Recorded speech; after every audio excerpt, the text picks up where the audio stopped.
नमस्कार, welcome to dream classes. आज हम इस वीडियो में मध्य प्रदेश के भौगोलिक स्वरूप का अध्ययन करेंगे। आइए हम मध्य प्रदेश के से संबंधित आने वाले सभी उसकी संरचना, उसकी आकृति से संबंधित प्रश्नों का अध्ययन करते हैं।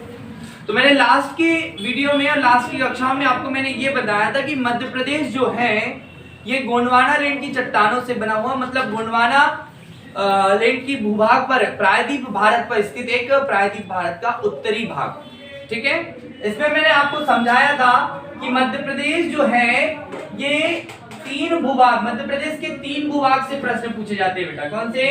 तीन भूभाग से आपके मध्य प्रदेश के प्रश्न पूछे जाते हैं और मैं वो तीन भूभाग को आपको आपके सामने समझाने का प्रयास करता हूँ।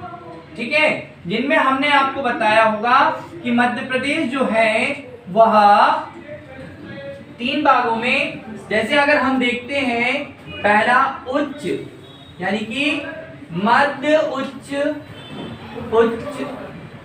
प्रदेश, ये जो मध्य उच्च प्रदेश है एक भाग, दूसरा सतपुड़ा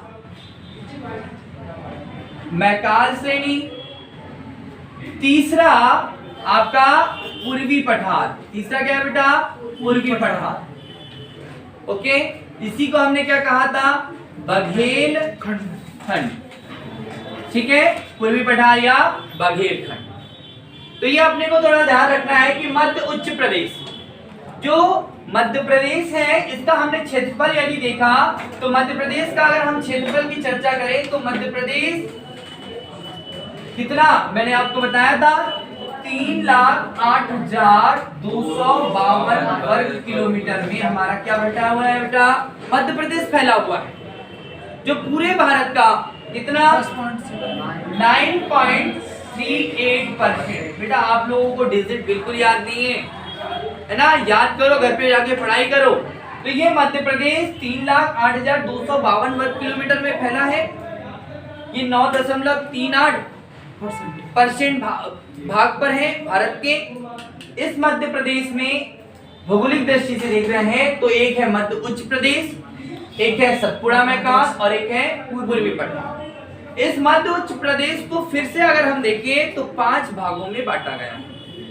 पहला भाग जो है, पहला भाग आपका मध्य भारत का पठार, मध्य भारत का पठार। दूसरा भाग आपका मालवा का पठार, समझ पा रहे हो? दूसरा आपका क्या है? मालवा का पठार। तीसरा बुंदेलखंड का पठार। चौथा रीवा पन्ना। पांचवा आपका कौन सा है? नर्मदा सोन घाटी, नर्मदा सोन घाटी। तो एग्जाम में आपसे यहां से प्रश्न बनेगा कि मध्य प्रदेश के भू आकृतिक विभागों में बांटा जाए तो कितने? 3।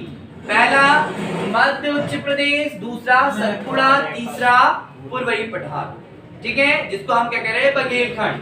लेकिन यदि बात करें कि मध्य उच्च प्रदेश को कितने भागों में? 5 भागों में। मध्य भारत का पठार, मालवा का पठार, बुंदेलखंड का पठार, रीवा पन्ना का पठार, नर्मदा सोन घाटी का मतलब क्षेत्र।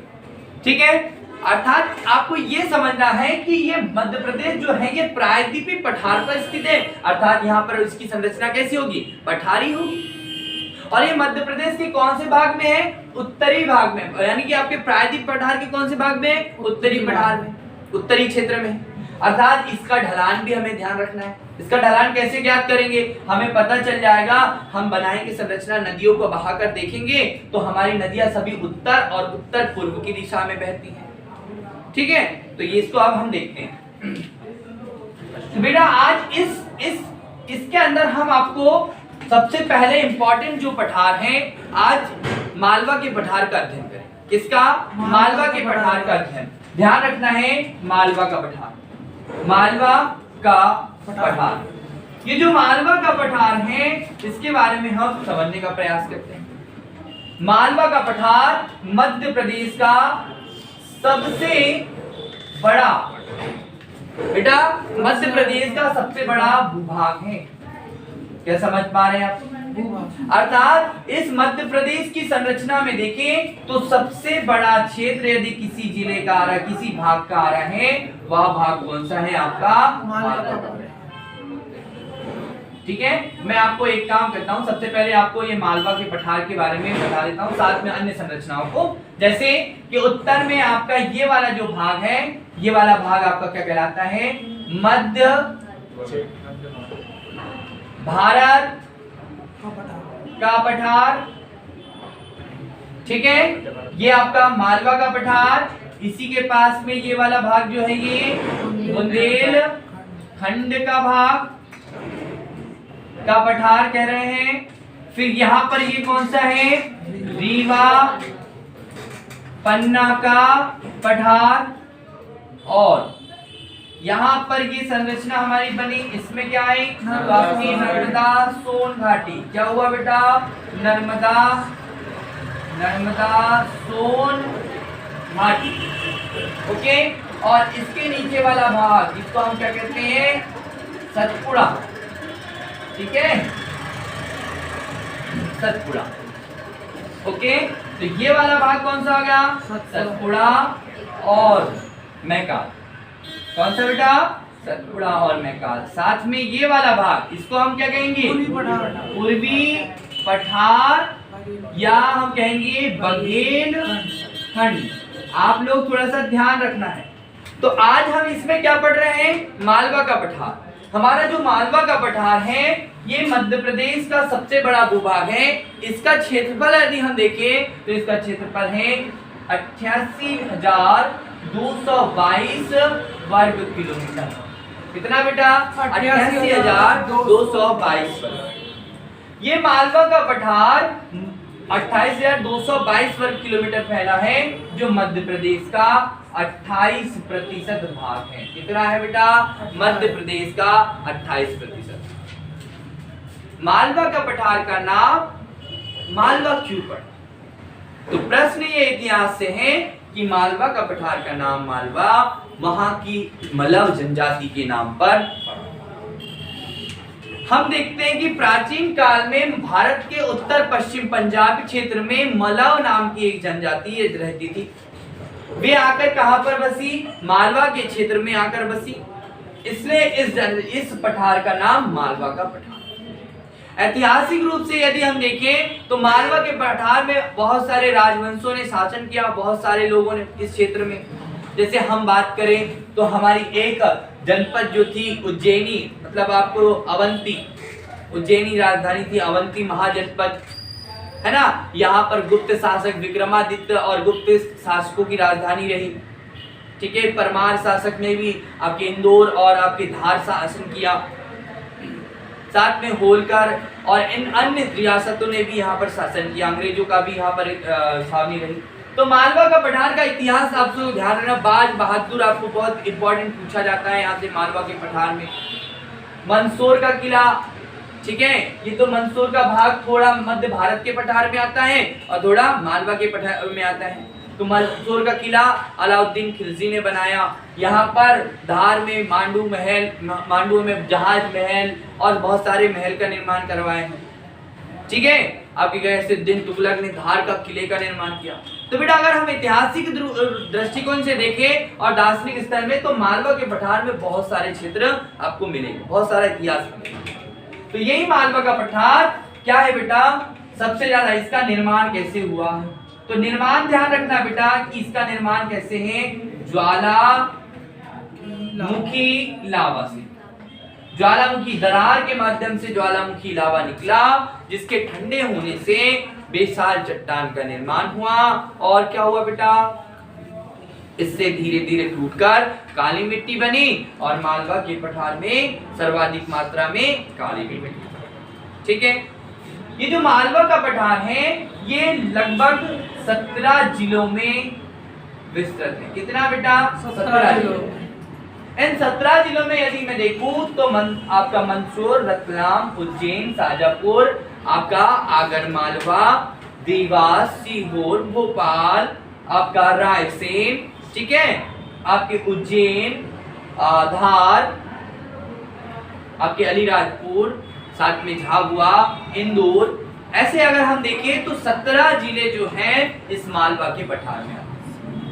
मालवा के पठार की सबसे ऊंची चोटी से प्रश्न आता है कि मालवा के पठार की सबसे ऊंची चोटी क्या है। तो मैंने आपको बताया बेटा कि मालवा के पठार की सबसे ऊंची चोटी जो है वो सिगार की चोटी है। किसकी है? सिगार की। इसकी ऊंचाई प्रश्न में आती है 881 मीटर। और इस मालवा के पठार की सबसे ऊंची सिगार के बाद भी अन्य पहाड़ियों में देखें तो अन्य पहाड़ियां में यदि देखें बेटा तो क्या क्या है, तो एक है धजारी की और एक है जाना पाव की। इस दाना पाव की पहाड़ी से चंबल नदी का उद्गम होता है। मालवा से सर्वाधिक नदियों का उद्गम होता है। जैसे कि हम जानते हैं ये चंबल नदी इंदौर के जाना पाव की पहाड़ी से निकल रही है, ठीक है। आपकी बेतवा नदी रायसेन के कुमरा गांव से निकलती है। काली सिंध नदी देवास के बागली गांव से निकलती है। छिपरा नदी काकरी बड्डी से निकलती है ना। पार्वती आपकी सीहोर जिले से निकलती है, ठीक है, आस्था जिसके किनारे। तो बेटा सभी की सभी अधिकतर नदियों का उद्गम कहां से होता है? मालवा से, ठीक है। ओके, आपको ध्यान रखना है यहाँ पर काली मिट्टी मिलती है इस क्षेत्र में। इसे यहाँ पर सर्वाधिक मात्रा में गेहूं का उत्पादन होता है। और हमने बताया होगा या मैं आगे बताऊंगा कि मध्य प्रदेश को यदि हम संरचना के आधार पर देखें, वर्षा के आधार पर देखें, तो मध्य प्रदेश के पश्चिमी जिलों में गेहूं का उत्पादन होता है, जबकि मध्य प्रदेश के पूर्वी जिलों में चावल का उत्पादन मतलब आपके धान का उत्पादन किया जाता है। कारण ये है कि आपके पूर्वी जिलों में क्या होती है? वर्षा ज्यादा होती है, वर्षा अधिक होती है, तो यहाँ पर खरीफ की फसल का उत्पादन ज्यादा होता है, जबकि यहाँ पर वर्षा कम होती है, इसलिए यहाँ पर रबी की फसलों का उत्पादन। समझ पा रहे हैं? मालवा के पठार में अनेक इतिहास आपको देखने को मिलेंगे, लेकिन यहाँ पर आपको ये ध्यान रखना है कि चंबल नदी का उद्गम यहाँ से होता है और ये चंबल नदी जाना पाव की पहाड़ी से निकलती है, जिस पर चूलिया जलप्रपात, झाड़ीदाह जलप्रपात और पाताल पानी जलप्रपात स्थित है। ये मालवा के ही पठार से निकलती है। मालवा के पठार से एक और नदी जिसको हम कहते हैं धार से माही नदी निकलती है, जो कर्क रेखा को दो बार काटती है। कर्क रेखा को 2 बार काटती है। जब माही नदी मध्य प्रदेश से राजस्थान में जाती है तब एक बार, और जब राजस्थान से गुजरात में जाती है तब दूसरी बार वह काटती है और खंभात की खाड़ी में गिर जाती है। तो मालवा के पठार से आने वाले सभी प्रश्नों को मैंने बताने का प्रयास किया। मतलब यहाँ का तापमान को देख लो, तो यहाँ का जो ताप होगा वो न्यूनतम 15 डिग्री, अधिकतम 25 से 30 डिग्री तक के भी होता है ना। ठंड के समय में अधिकतम, तो बेटा वैसे गर्मी के समय में तो ताप अधिक ही होता है। उसके बाद में वर्षा, तो यहाँ पर लगभग 75 सेंटीमीटर से के लगभग वर्षा होती है, से भी कम वर्षा वाला क्षेत्र है, यहाँ वर्षा कम होती है। ताप अधिक होता है। मध्य प्रदेश का जितना भी जनसंख्या घनत्व तो सर्वाधिक है, संकेंद्रण है, तो वो मालवा के पठार की हो रही है, क्योंकि अत्यधिक मात्रा में औद्योगिक क्षेत्र का निर्माण, औद्योगिक क्षेत्र भी यहीं पर है ना। एजुकेशन के क्षेत्र में भी यहाँ पर है। जनसंख्या की दृष्टि से आप लोग सभी जानते हैं कि इंदौर जो है वो क्या है? सबसे बड़ा जिला भी है और वो संभाग में भी आता है, ठीक है ना।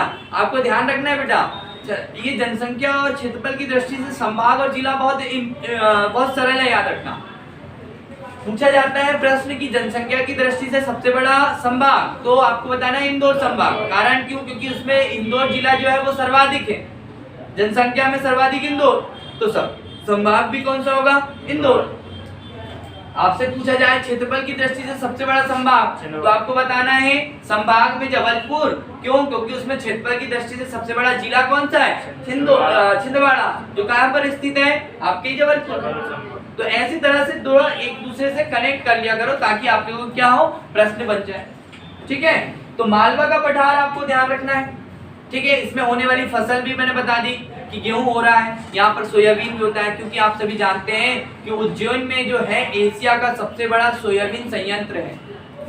उज्जैन में एशिया का सबसे बड़ा सोयाबीन संयंत्र है, जो अभी चल रहा है या नहीं चल रहा है इसके बारे में जानकारी नहीं है, लेकिन सबसे बड़ा है। और आपका ये आपको ध्यान रखना पड़ेगा। साथ में यहाँ पर क्या हो रहा है, इसी क्षेत्र में अंगूर की खेती भी होती है, रतलाम में, ठीक है। आपको जानना है आपके यहाँ पर देवास क्षेत्र है, इंदौर है, उज्जैन है, इस क्षेत्र में क्या होता है, सोयाबीन का सर्वाधिक उत्पादन किया जाता है। ठीक है। इस मालवा के पठार में एक विशेष जनजाति जिनको हम कहते हैं, कौन सी जाति? भील जनजाति, अर्थात भीलांचल, मतलब झाबुआ, अलीराजपुर और धार, ये भीलांचल कहलाते हैं। यहाँ पर भील जनजाति पाई जाती है।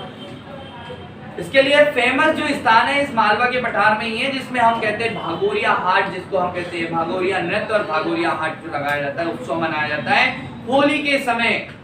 होली के एक सप्ताह के भीतर में यह उत्सव भील जनजाति द्वारा बनाया जाता है। ठीक है।